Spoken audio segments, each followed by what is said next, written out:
infatuation. You know infatuation? You know what is infatuation? Infatuation means that you fall in love. You see a girl, and the girl sees you, you feel there's some attraction there, and you make some sort of a signal there, and you start connecting with that person, and you start thinking, this is my life partner, and once you sort of come into an agreement that yes, we will live together. So when you go to the relationship fresh, right, for a while, with that girl, the other person, you start feeling everything is how? Feeling the coming in the heart and all the something that are happening. So that is called the stage of interacting with this person. And it's very exhilarating. Sometimes you feel euphoric about it. You feel very euphoric about it all. Yes, daydreaming about her. And I meet her, when I meet him. All sorts of things are there. So psychologists have analyzed this phase of infatuation, and they say that this does not last too long. Bad news. It has a definite shelf life. It almost never goes beyond 2 years. This is analysis. So many books that mention this. It will be 6 months, 1 year.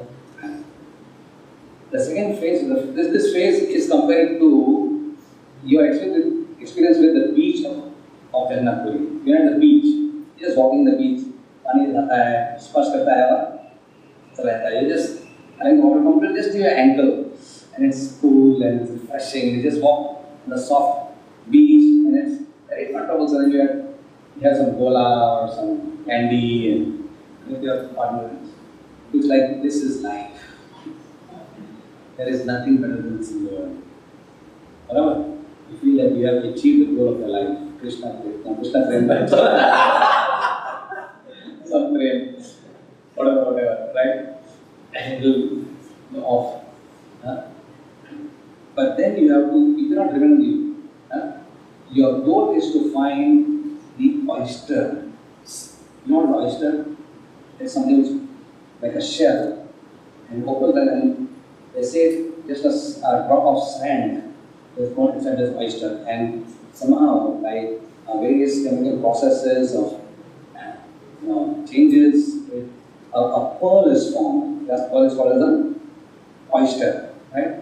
So our goal is to find the oysters are not floating in the ocean. Where are the oysters? They are in the deep. They are almost at the bottom of the ocean.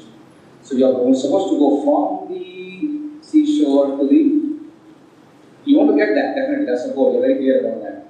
But to go there, from first phase of infatuation at the seashore, you have to enter the second phase. What do you see the second phase? What is happening there? Huge waves. Which sort of prevent you from going to a deeper relationship. They always pushing you backward, right? You're trying to go this way, they are pushing you opposite side. So, that phase is a difficult phase. It's called the phase of revelation in a marriage. Why is it difficult phase? Revelation of the thing which you never thought, as we said the other day in the morning, also said that you are in for surprises.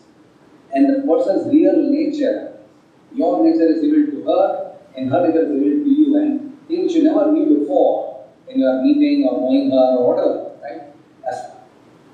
New personality sort of manifests in front of you. ये ऐसी है, वो बोलेगा ये तो ऐसा है, right? So this was a revelation, and then because of revelation, you are getting something unexpected, and possibility of conflict is very high. Possibility of misunderstanding is very high. So like the rough phase, there's a rough phase. The rough phase is like entering the ocean. If you see the ocean after a few about 20-30 feet, what do you see? There are waves still, right? But how are the waves after 20-30 feet? They are not so strong. Waves are still there, but they are quite placid. So So they're not so intense. As a third phase, the conflicting of two opposite natures becomes less. It's called as phase of reconciliation. Because in this phase, as you already have learned from your previous devotees and from this discussion, that you start adapting to the person.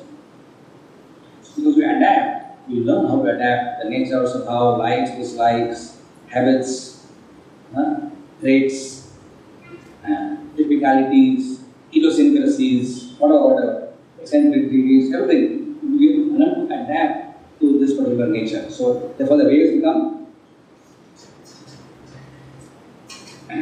The fourth phase is the fourth phase of consolidation, where you go beyond the waves and start going downwards. When you go down, you experience waves in the ocean, down below. There are no waves. It's pretty placid. Right? Very smooth. So that in that phase of consolidation, the fourth stage, the conflicts practically come to a negligible amount.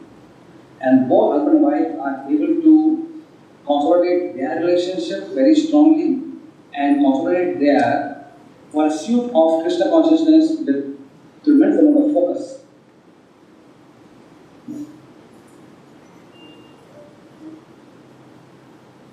With tremendous amount of focus. So that's one of the stage of consolidation. That means the purpose of marriage, which they started off with first, was always there throughout. But it gathers more momentum. Because now there's no loss of time and energy on just petty things. They really fits together. And the last stage is the stage of complete commitment. Where they actually find the oyster. That means there is complete commitment to Krishna consciousness. And they live with each other only for helping each other's progress in bhakti. They may not take sannyas, which is not so strongly recommended in the yoga. They will live on for 50 years, they will be beyond together. But their goal is no longer, if some gratification has died down, selfish desires have died down, bickering and belittling and petty business have died down completely, and they are very closely connected from within their heart towards fulfilling the goal of their life, which is to get Krishna consciousness, right? So that they are, you can say, almost in a stage where they have perfected the ashram by total dedication to the cause of Krishna consciousness. That is the fifth stage. And so, next time to Jagannath Puri, if you happen to go alone, you can think about this. If you happen to go with your fiancé or wife, right? You can think that this is the journey. The important thing in this example of analogy is that there is no way you can be at the beach and get the oyster. To get oyster, you have to venture into the adventure. The adventure and go through all that because no pain, no gain. Unless you really make sacrifices. You really make sacrifices that falsely go. You just make adjustments. Unless you make a lot of, emotional connectivity, you cannot really get. So there is no bypass route to get the oyster without going through it. So when things happen which are looking rough to you in your married life, nothing to worry. It's a phase. Everything has to go through a phase. Just like when the teeth are coming out from the child's mouth, first few teeth. So that child gets many times irritable, cranky, starts fighting anything and everything. Mothers are fighting mother, they lose motion. Doctor says this is teething trouble. Let's wait for some time, take homeopathy medicine, it's not done with diagnosis. It's called as what is called? The treat is known as what? Teething trouble. Right? Before you start something, it's called teething trouble. So in marriage also you will have some teething trouble. You keep on going, you don't get discouraged. It's not happen. You keep on going, swing forward, weight become less. You have weight become placid, shant, calm, quiet, peaceful, happy Krishna consciousness, and then you reach the goal. Right? So this is one way of looking at marriage. The journey of marriage. With the example of Jagannath Puri. Jagannath Swami ki jai.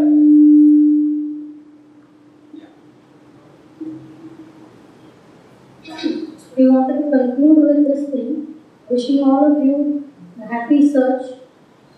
Whenever you have to take the decision, with all these small inputs which we have given of some of our own experience, some of the experience of other devotees which are there, whom we have, by discussing with so many people, we get some inputs. So all this has been told to you, and hopefully, with the guidance of all of us, you'll be able to make a good choice and sail through this journey. It is a journey which all of you are going to make, right? So this fitness thing which we took is like a sailor's fitness. So I have to go on a journey. I have to be fit now. Medical fitness, this fitness, that. So this was like a sailor's fitness list. Are you spiritually fit? Are you intellectually fit? Are you physically fit? Are you emotionally fit? So all these things you keep at the back of your mind rather than the front of your mind, and try to remember it, and with a sincere heart go into a Grihastha. 100% it could help to avoid making the same mistakes which others have made, and to sail through it better. So wishing you all the best, and we'll take a few questions now. There is this one question which says that my sister and parents are not devotees. My sister is 19 years old. Can you please give us some suggestions how to get her married? So obviously, the onus is not on you. The parents are still there. So they are not going to allow you to take a decision. They will say, we are there, we will be full. But of course, as a brother, whatever input which we can give in whatever proposals that come, that our input we can give, but naturally the parents will start looking out for the girl when they think the age is right, and we can encourage our parents that she is 19 now, she will soon become 20, we should start searching for it, not support the trend of late marriage which is there like 25, 26, 27, you start looking for a partner, especially for a girl. Around 20, 21 is a good age to begin to look, because it takes 1 or 2 years to finalize a match, then to actually do the marriage. So whatever input you can give based on what learning you have got in your NS camps from the boys angle, girls angle, you can add to that, but ultimately your parents are not going to do the marriage based on your decision.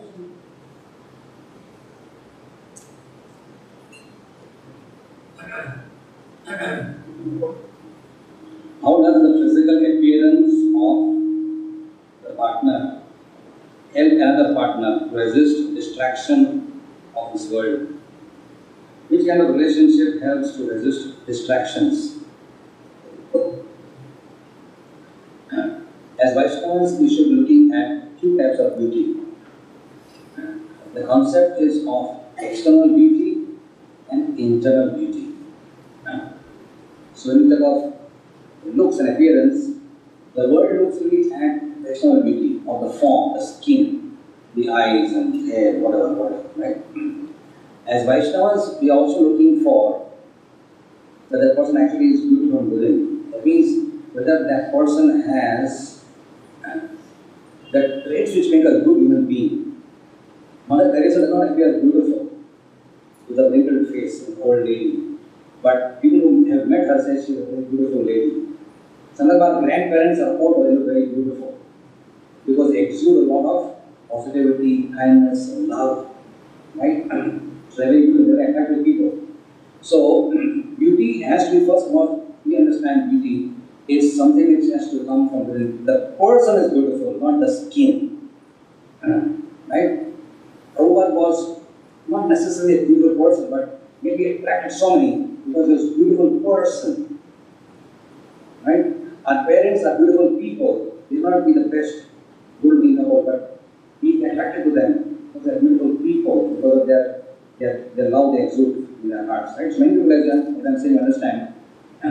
So, in the choosing of marriage, keep appearance not as a top part of the list. In our immature state, we may start giving like the world feels, we get attracted to the world. कैसे दिखती है? So first thought is that कैसे दिखती है? You don't want to marry a person who's blind and lame and all, obviously, extreme. But since you are not most beautiful and the most handsome person, I guess all of us may put as average or mediocre physical beauty, right? Choose a girl also who's not necessarily very beautiful, right? Because if she's very beautiful, you get too attached to her. You get attached to the bodily concept of the girl rather than actually to the person. Plus, everyone else also looks at her beauty and gets fanciful ideas, right? So, we keep that as not the most important thing, but we want average beauty, which is like the way I am. If I am average beauty, then my wife should be of average beauty.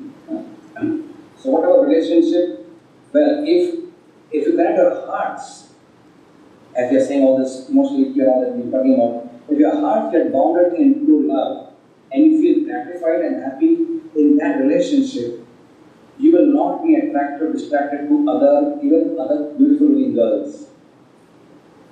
Right? If you're, like, she did a comment out of that dabba, when we used to go to school, remember, as a small boy, we had a dabba which used to hold like this. So if you're carrying some, your favorite food, what is the favorite food? Pav bhaji or something is very special, your Frankie or something, you're using only one. You open like this. See again? I'll let you in. Glucose biscuit, too le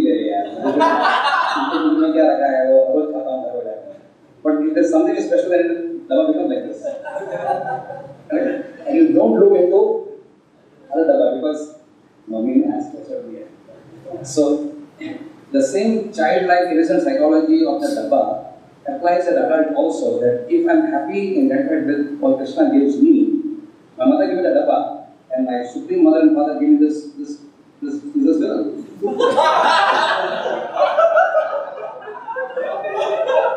So once I get this, and if I'm happy with that, then I don't look at other girls, how they look and how they don't look.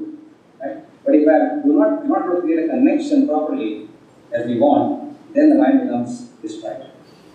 So it's not based on external beauty, it's how you connect your hearts together. So it's not based on external beauty 100%, but also not that because of that I choose the ugliest girl, so that I don't become attached, so that I don't feel any attachment. And then I may feel attracted to somebody else. So obviously, if you are going to marry, we need some average. They are also average, so we look for average. Because then if it is too ugly looking and you philosophize like this, that ultimately marriage is meant for detachment only, so let me marry the ugliest girl available, so I will have no attachment, and then I will not have attachment to her and I will have attachment to somebody else's wife. So what is better? I am attached to my own wife. So along with seeing only, I don't base only on her external beauty, I try to look deeper and see her qualities, so that she should be of average.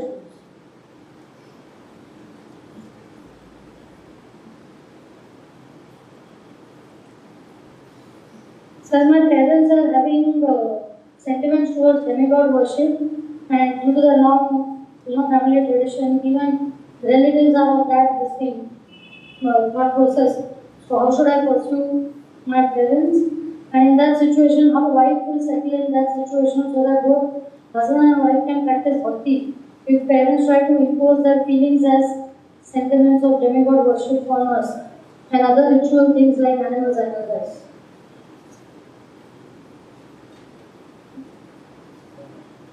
So obviously, we all were also from demigod worship only, no? It's not that we used to worship Krishna from day one, but only because we got convinced of a higher thing, we have taken it.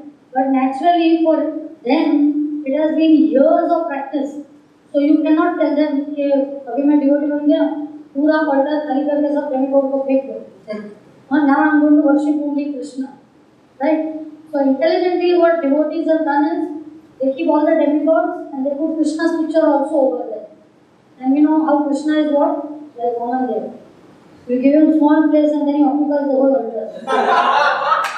So slowly, you are offering food They think they are offering to demigod, but you know you are offering to Krishna. And all demigods are happy accepting Mahaprasad of Krishna. So धीरे धीरे एक एक photo कम होने लगा था, जिसकी घर की बात हम कर रहे हैं. And slowly, even the parents got convinced, but not by heavy preaching. You don't understand Krishna is supreme and Durga is his servant and all. So they will get very much offended. कि कल के आए हुए दूसरी का बच्चा अभी मेरे को सिखाएंगे कि कौन सुप्रीम है और कौन नहीं है. So we have to preach by example again, as we are saying. Be humble, loving son, and slowly you said that along with your so many hundreds of demigods, can I put one picture of Krishna also? You put that and worship. Then when you get married, you have to explain the scenario to your wife also. Okay, this is the way it is. So we cannot fanatically, the wife is fanatic and says, only if Krishna is there in the house, I will come and get married to you. So you have to maturely handle it. Don't worry. In your home, you could have a private altar whom you are worshipping. You don't have to disturb their worship. But obviously, things like animal sacrifice, turkey, cheese, we cannot participate in because it's too much of an extreme. Till it is, they just want to Mao Agarbatti and flower offering and diya. We don't mind because demigods are also devotees of Krishna. So we do not mind if they are doing that. So they do their own thing and in our private way we do our own thing. But don't confront and disturb the peace of the house. Slowly, whatever way, and ultimately when you have love and respect, you can convince your parents that you have this worship, but I want to worship this. So there's no conflict. I respect, but this is where my heart goes. Do it in a respectful way. Some of us we have seen they also have two altars. One altar where the parents worship, one altar where the son and the daughter worships. So that's also within the range of what happens. And parents understand कि मेरा बेटा ISKCON में है तो उसको ISKCON order चाहिए. So then they make a temple of their own, small temple. Radha Krishna, Panchatattva, Guru Maharaj. So all that we are saying this, Prabhu, you need to understand that we are not telling you to compromise. Keep your understanding very clear. Do it in a very subtle way, in a very sensitive way, as far as possible without confrontation to avoid disharmony. Unless it comes to a point where they are asking you or expecting to do things which are way beyond the range of normalcy. Then you'll be very assertive that I think this is not acceptable to me. Right? Like somebody asking the marriage, if the whole family is meat-eating family. In the marriage they say, अपने marriage में तो non-veg बनता ही है, पकता ही है, right? So that is something, as a Vaishnava, you cannot possibly allow non-veg to be fed to your guests in your marriage. So you have to very lovingly, kindly deal with this and see that you can avoid this, because ultimately you have to sometimes emotionally blackmail them. Right? Papa, aren't you doing, you're spending 15 lakh rupees for whom? For my marriage, right? So is not my happiness a part of your joy? Right? How would you feel that after spending so much of hard-earned money, that I am totally unhappy, dissatisfied with the whole event? And I am completely sad that on creating a new relationship in my life, you killed 50 chickens and served them out for food.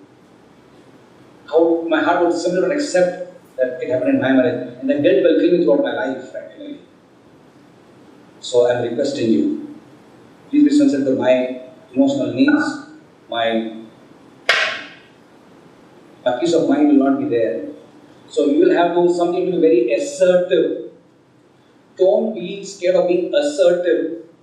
There's a difference between being firm and assertive and being forceful and demanding. Right? Be assertive, be firm. Let them be seen that ye bachcha is a convinced person.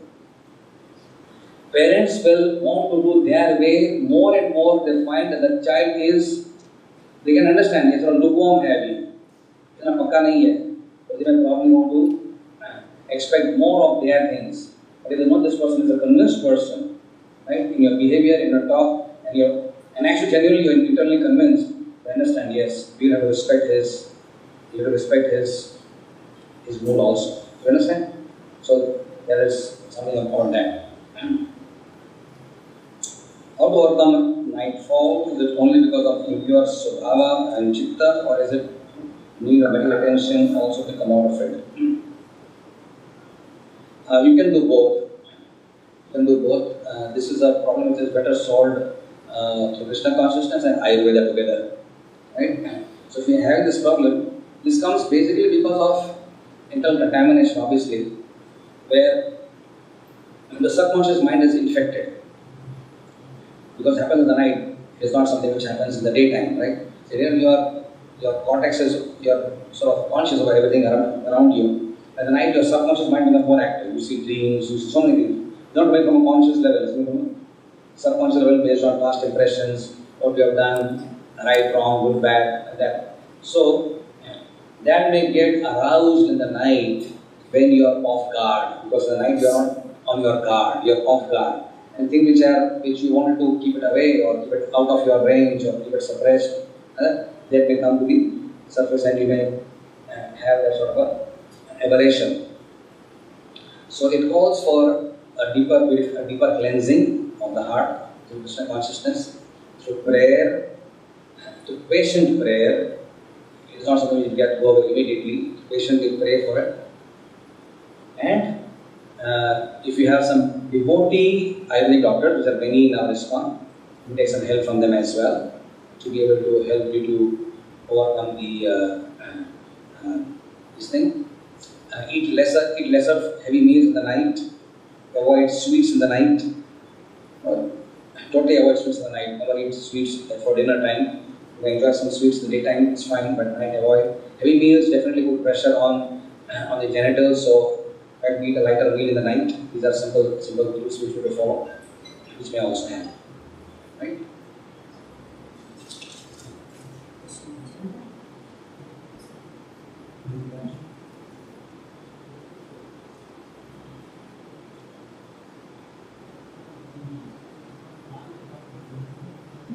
So we have to support our wife because she has left everything and come to a new place.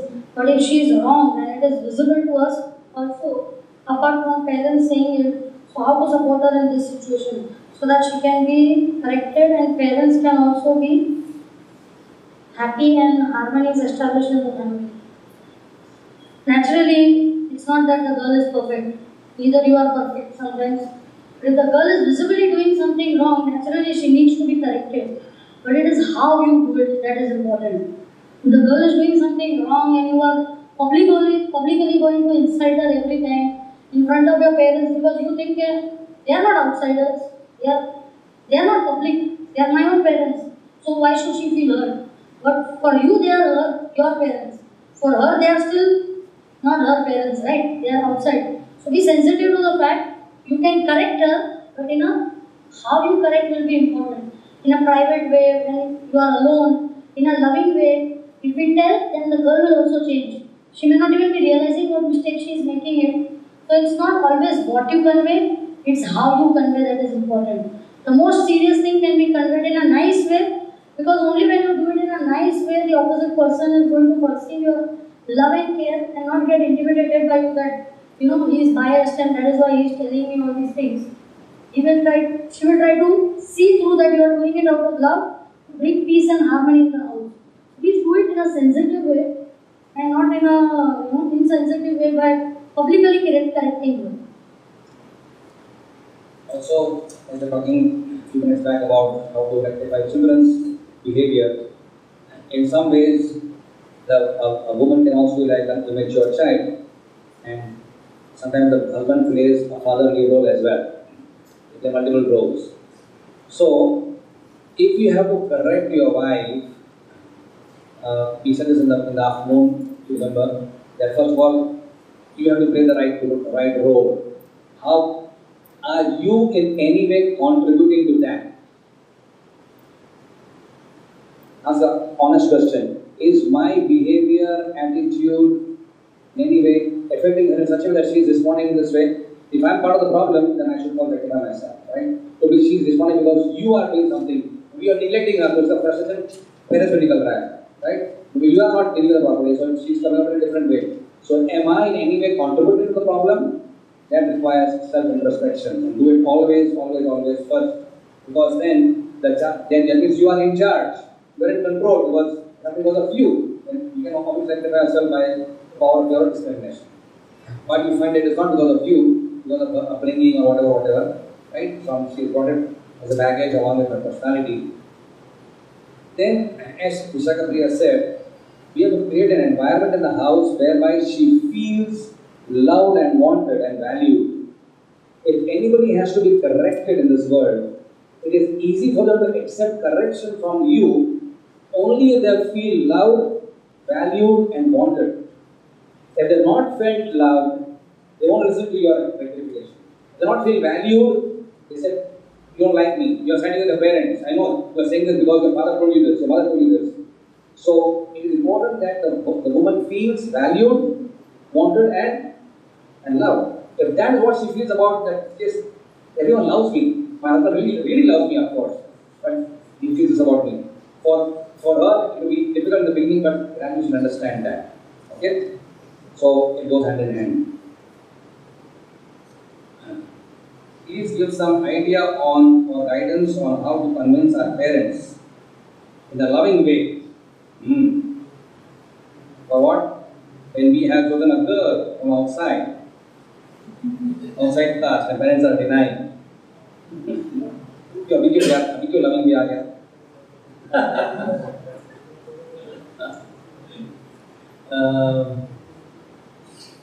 I think this is out of the scope of. We are not here to train you for this, honestly. I'll be very blunt, right? So, if the thing is that in our Krishna consciousness, we have always expected that you will get married with the blessings of your parents, right? So that goes with our understanding of culture. That if you marry any girl, your caste, not your caste, devotee, not devotee, jo bhi ho, it must be supported by blessings from. So if they are outrightly against your choice, right, then I don't think we want to tell you how you can make them convinced about your choice. I think maybe a girl is written also may mean that if the girl is outside the caste, she is a devotee. No, he didn't say that. I'm saying if it is like that.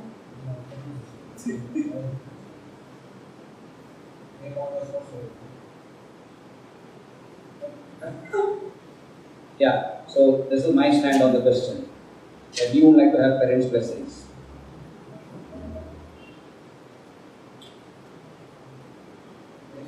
I just want to like Madhvacharya, when he wanted to take sannyas, so he wanted the blessings of his parents. He was not ready to take till they didn't give, but he convinced them to give the blessings. Can you give it to me? So suppose if it is for a devotee girl, I am just saying that suppose if it is for a devotee girl, then you are justified in trying to, explain them in different ways and get their blessings. But if you are talking of just a girl whom you have fallen in love with outside, then it's not, worth it that you convince your parents, because you never know what the girl will turn out to be. Like somebody else might say, hey, before you become a devotee, you might have had a girlfriend, right? And then you will become a devotee. For some reason, the relationship didn't work originally, and now that you have become a devotee, so what to do about it? So if it does not work, then you have to forget about the girl. But if it is still there, and you are a devotee, you have to judge it. That is it matching Krishna conscious wise, that although she was my girlfriend before, is she going to be a supportive girl to me now? Then it is worth it that the goal is to pursue Krishna consciousness. If the girl is going to help us to do that, then I might have to explain the father or the mother, even though she is not of the same caste, that she is a devotee and I am going to be supported from her and I want it like this. So in a loving way, we try to get the blessings out of her. Provided she is as she said, provided she is a Vaishnava. Just like in our Voices morning program, we are focusing on it a lot. But in Grihastha life, is important or not. Discuss the morning program schedule. Okay, get up at 5:58.9 seconds. So, please understand that everything is to be seen in the complete picture, right? If I say one word is not important, you will say, why is others to say that? And if it is important, yes, but how are you going to match it? Because if you have reached home at 12 at night from your job, 11 at night, will you be able to get up at 4 in the morning and do a Mangalarti? Will you function in your office in front of your PC doing some proper thing if the boss calls you? Will it be possible? So, we understand in ISKCON that morning program is important, no doubt about it. Right? And all of you have put in the voice to that, that you understand the value of it and you have seen the value of that, how it makes you so disciplined and focused in just and consciousness. However, this life is a life of change, where things will change. You will not have the same schedule now, which are now after you get married, after you have a job. Right? Will schedule remain the same?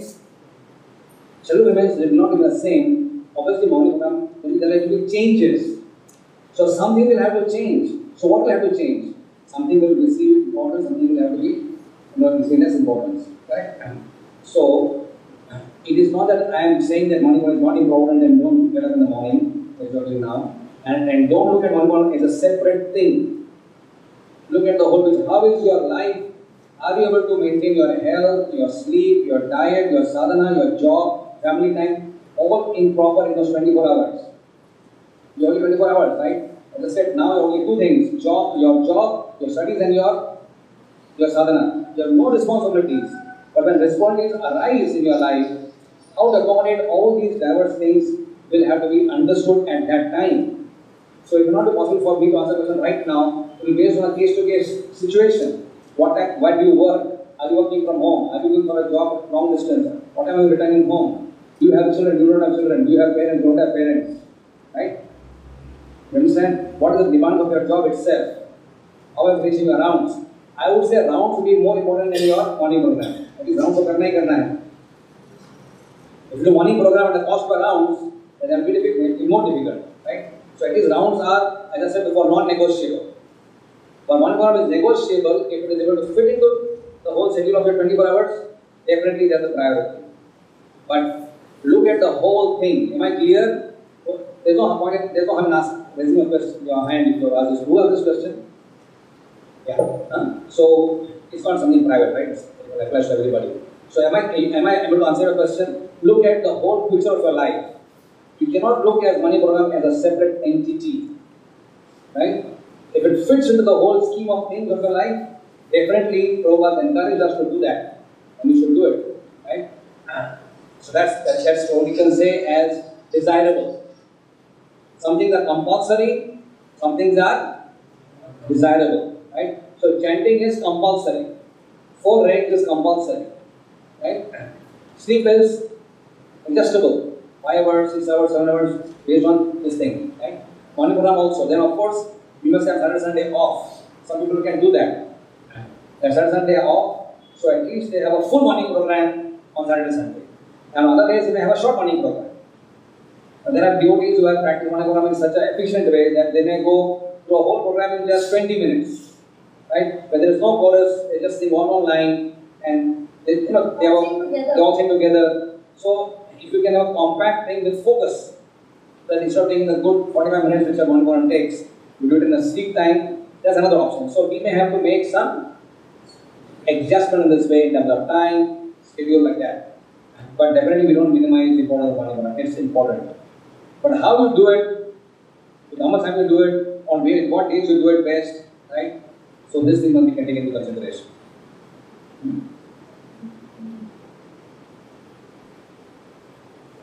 Oh. Where do you want to take the picture?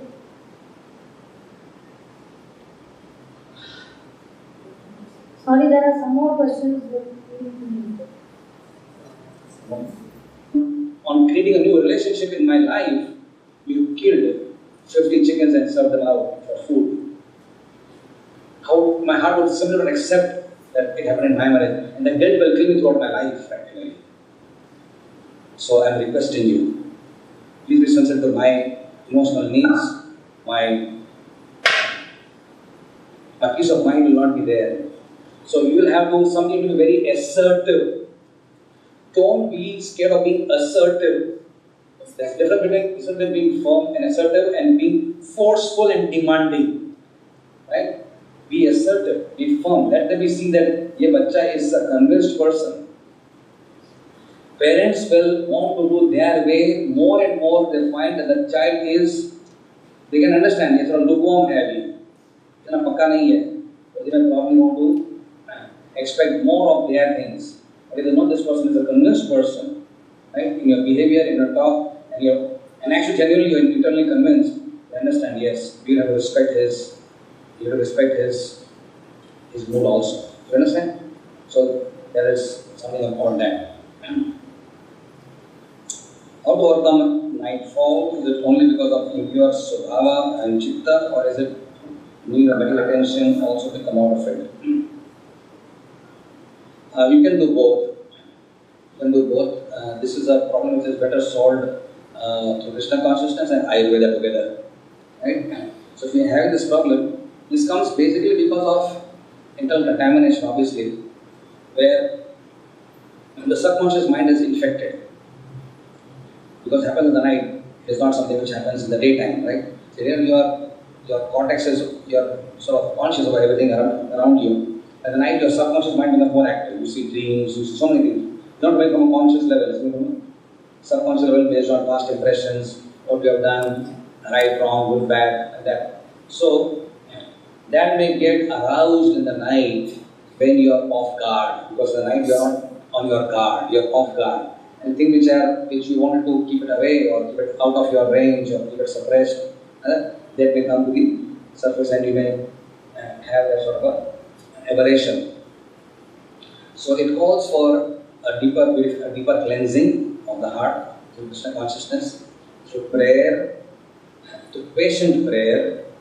It is not something you get go away immediately. Patiently pray for it. And if you have some devotee Ayurvedic doctors, which are many in our ISKCON, you take some help from them as well to be able to help you to overcome this thing. Eat lesser heavy meals in the night. Avoid sweets in the night. Totally avoid sweets in the night. Never eat sweets for dinner time. You can enjoy some sweets in the daytime, it's fine, but at night avoid. Heavy meals definitely put pressure on the genitals, so try to eat a lighter meal in the night. These are simple rules which we should follow, which may also have. Right?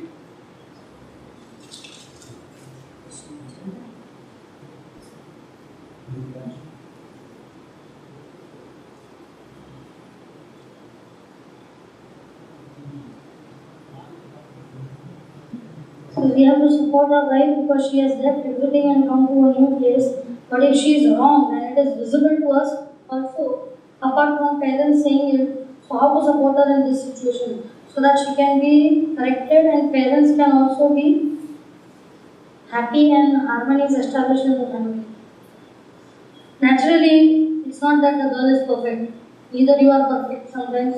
But if the girl is visibly doing something wrong, naturally she needs to be corrected. But it is how you do it that is important. If the girl is doing something wrong and you are publicly going to incite her every time in front of your parents because you think they are not outsiders, they are not public, they are my own parents. So why should she feel hurt? But for you, they are your parents. For her, they are still not her parents, right? They are outside. So be sensitive to the fact you can correct her, but how you correct will be important. In a private way, when you are alone, in a loving way. If we tell, then the girl will also change. She may not even be realizing what mistake she is making it. So it's not always what you convey, it's how you convey that is important. The most serious thing can be conveyed in a nice way, because only when you do it in a nice way, the opposite person is going to perceive your love and care and not get intimidated by you that, he is biased and that is why he is telling me all these things. She will try to see through that you are doing it out of love, to bring peace and harmony in the house. Please do it in a sensitive way, and not in a insensitive way by publicly correcting her. Also, as we were talking a few minutes back about how to rectify children's behavior, in some ways, a woman can also be like an immature child, and sometimes the husband plays a fatherly role as well. There are multiple roles. So, if you have to correct your wife, we said this in the afternoon, you remember, that first of all, you have to play the right role. How are you in any way contributing to that? Ask the honest question. Is my behavior, attitude, in any way affecting her in such a way that she is responding in this way? If I am part of the problem, then I should not rectify myself, right? So she is responding because you are doing something. We are neglecting her, because the frustration, parents will become right? You are not dealing with the problem, so she is coming up in a different way. So am I in any way contributing to the problem? That requires self-introspection. And do it always first. Because then that means you are in charge. You are in control because that because of you. And you can always rectify yourself by the power of your discrimination. But you find it is not because of you, because of her upbringing or whatever. Right? She brought it as a baggage along with her personality. Then, as Vishaka Priya said, we have to create an environment in the house whereby she feels loved and wanted and valued. If anybody has to be corrected in this world, it is easy for them to accept correction from you only if they feel loved, valued, and wanted. If they are not felt loved, they won't listen to your rectification. If they not feel valued, they say, you don't like me, you are fighting with the parents. I know, you are saying this because your father told you this, your mother told you this. So, it is important that the woman feels valued, wanted, and loved. If that is what she feels about that, yes, everyone loves me. My husband really loves me, of course. But he feels this about me. For her, it will be difficult in the beginning, but gradually she will understand that. Okay? So, it goes hand in hand. Please give some idea on or guidance on how to convince our parents in a loving way. For what? When we have chosen a girl from outside caste, and parents are denying. अभी क्यों loving भी आ गया?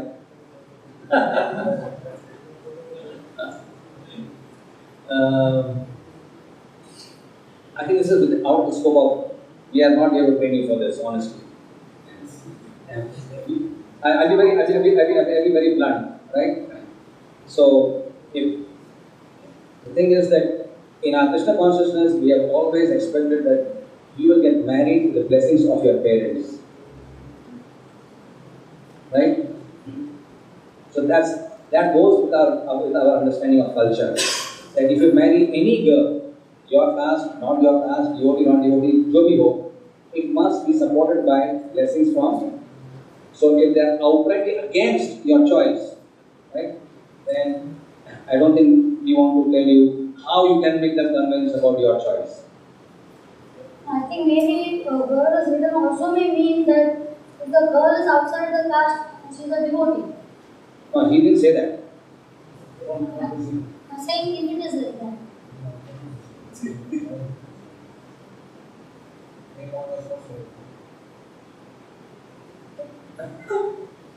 Yeah, so this is my stand on the question.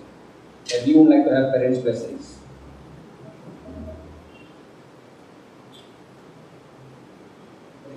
I just want to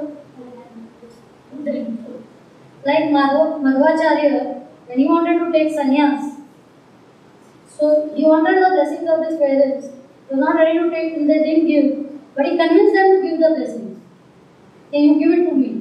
So suppose if it is for a devotee girl, I am just saying that suppose if it is for a devotee girl, then you are justified in trying to, explain them in different ways and get their blessings. But if you are talking of just a girl whom you have fallen in love with outside, then it's not, worth it that you convince your parents, because you never know what the girl will turn out to be. There, somebody else might say, hey, before you become a devotee, you might have had a girlfriend, right? And then you will become a devotee. For some reason, the relationship didn't work originally, and now that you have become a devotee, so what to do about it? So if it does not work, then you have to forget about the girl. But if it is still there and you are a devotee, you have to judge it. That is it matching Krishna conscious wise, that although she was my girlfriend before, is she going to be a supportive girl to me now? Then it is worth it that the goal is to pursue Krishna consciousness. If the girl is going to help us to do that, then I might have to explain the father or the mother, even though she is not of the same caste, that she is a devotee and I am going to be supported from her and I want it like this. So in a loving way, we try to get the blessings out of her. Provided she is, as she said, provided she is a Vaishnava. Just like in our Voices morning program, we are focusing on it a lot. But in Grihastha life, it is important or not, discuss the morning program schedule. Okay, get up at 5:58.9 seconds. So, please understand that everything is to be seen in the complete picture. Right? If I say one word is not important, you will say, why does it say that? And if it is important, yes, but how are you going to match it? Because if you have reached home at 12 at night from your job, 11 at night, will you be able to get up at 4 in the morning and do your Mangalarati? Will you function in your office in front of your PC doing some proper thing in your boss house? Will it be possible? So, we understand in ISKCON that Manivaram is important, no doubt about it. Right? And all of you have put in the voice to that. So you understand the value of it and you have seen the value of that, how it makes you so disciplined and focused in Krishna consciousness. However, Grihastha life is a life of change, where things will change. You will not have the same schedule now, which you are now after you get married, after you have a job. Right? Will schedule remain the same? Schedule remains will not remain the same. Obviously, morning program, there will be changes. So something will have to change. So what will have to change?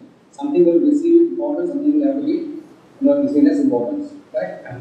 So it is not that I am saying that morning is not important and don't get up in the morning, as you are doing now, and don't look at morning as a separate thing. Look at the whole picture. How is your life?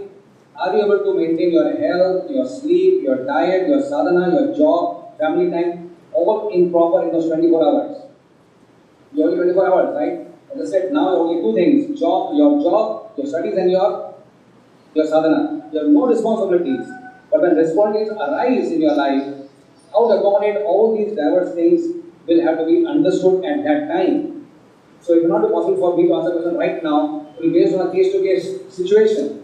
Why do you work? Are you working from home? Are you going for a job long distance? What time are you returning home? Do you have children? Do you don't have children? Do you have parents? Don't have parents? Right? You understand? What is the demand of your job itself? How are you reaching your rounds? I would say rounds would be more important than your morning program. That is, rounds are karna hai.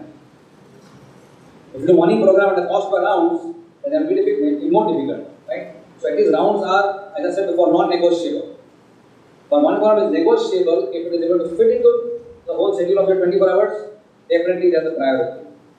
But look at the whole thing. Am I clear? There's no point, there's no harm in raising your hand if you ask this. Who asked this question? Yeah. So it's not something private, right? It applies to everybody. So am I able to answer your question? Look at the whole picture of your life. You cannot look at money program as a separate entity. Right? If it fits into the whole scheme of things of your life, definitely Prabhupada encouraged us to do that. And we should do it. Right? So that's what we can say as desirable. Some things are compulsory, some things are desirable. Right? So chanting is compulsory. 4 rags is compulsory. Right? Sleep is adjustable. 5 hours, 6 hours, 7 hours, based on this thing. Right? Morning program also. Then of course, you must have Saturday, Sunday off. Some people can do that. They have Saturday, Sunday off. So at least they have a full morning program on Saturday, Sunday. And on other days they may have a short morning program. But there are devotees who have practiced morning program in such an efficient way that they may go through a whole program in just 20 minutes. Right? Where there is no chorus, they just sing one line and They all came together. So if you can have a compact thing with focus, then instead of taking the good 45 minutes which one takes, you do it in a sleep time, that's another option. So we may have to make some adjustment in this way in terms of time, schedule like that. But definitely we don't minimize the importance of one. It's important. But how you do it, how much time you do it, on what days you do it best, right? So this thing we can take into consideration.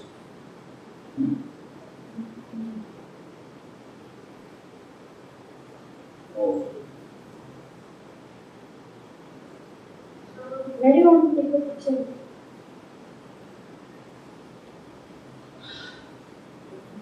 Sorry, there are some more questions.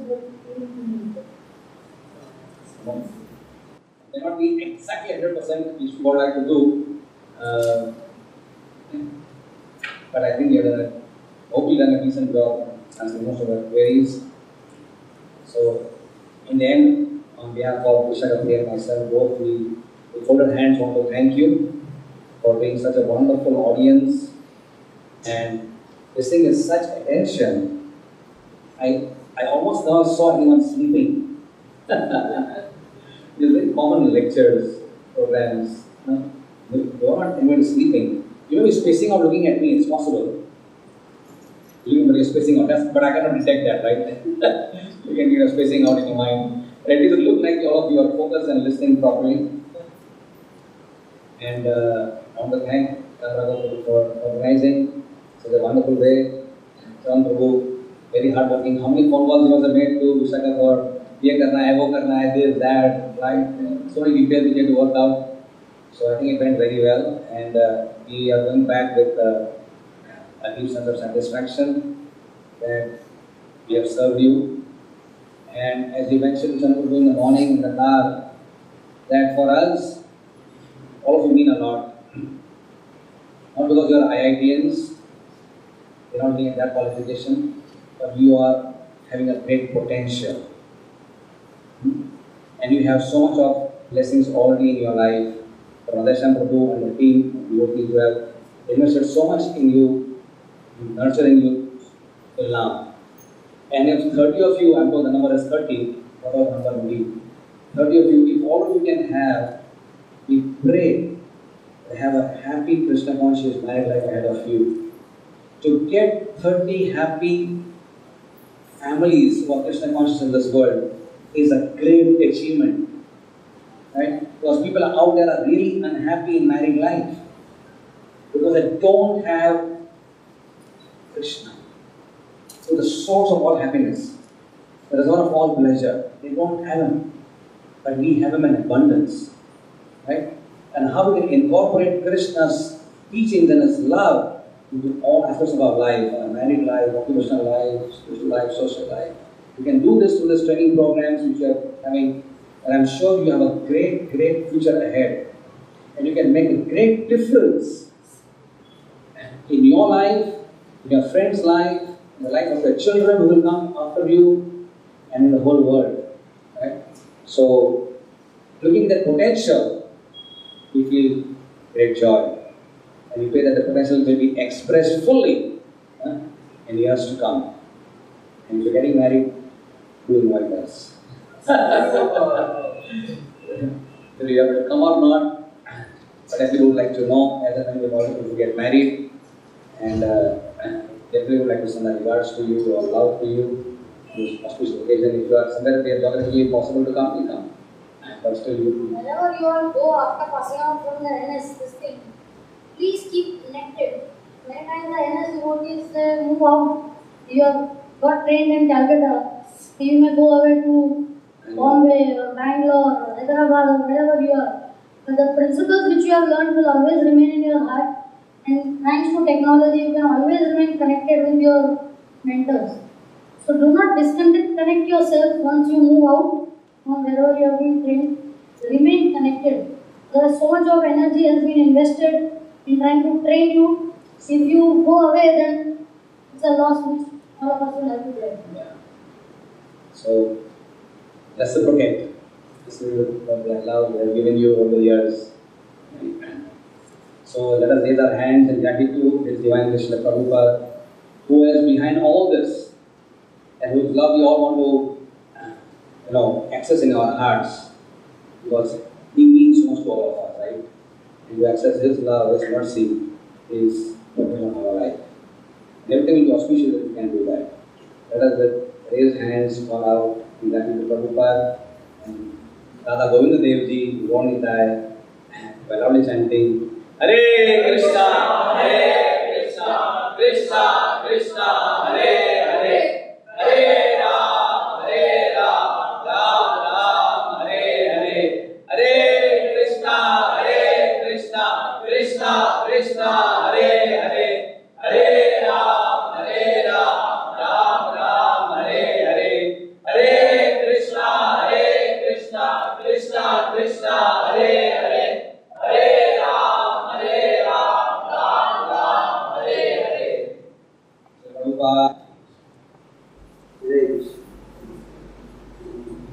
Sorry to interrupt, but actually they're very busy people.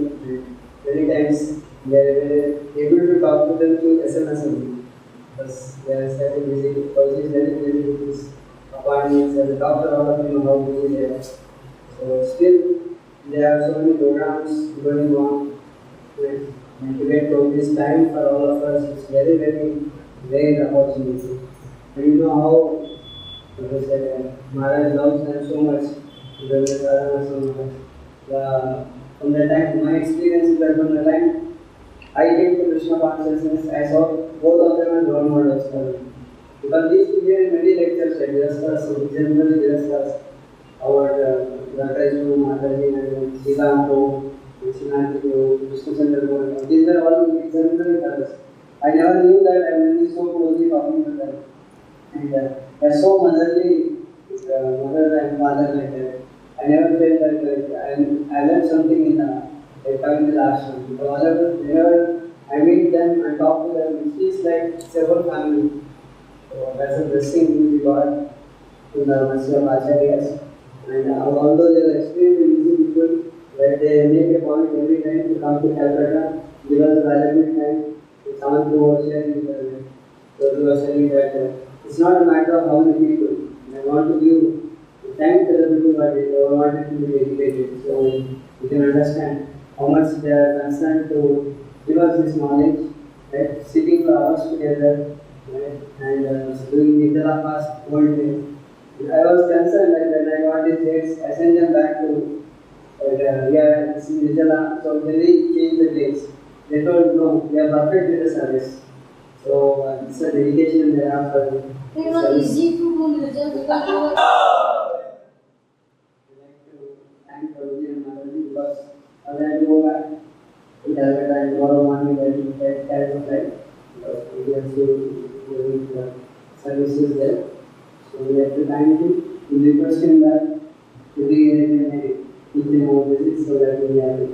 And in November he is going to come that we can chant the blessing. Prabhu, you.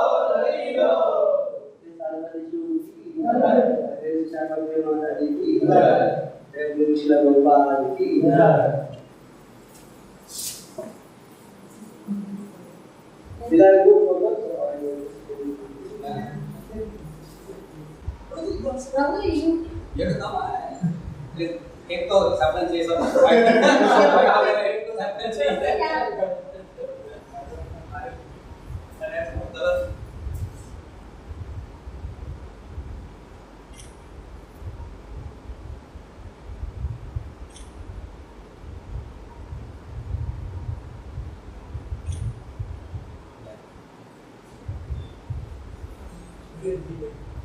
Good.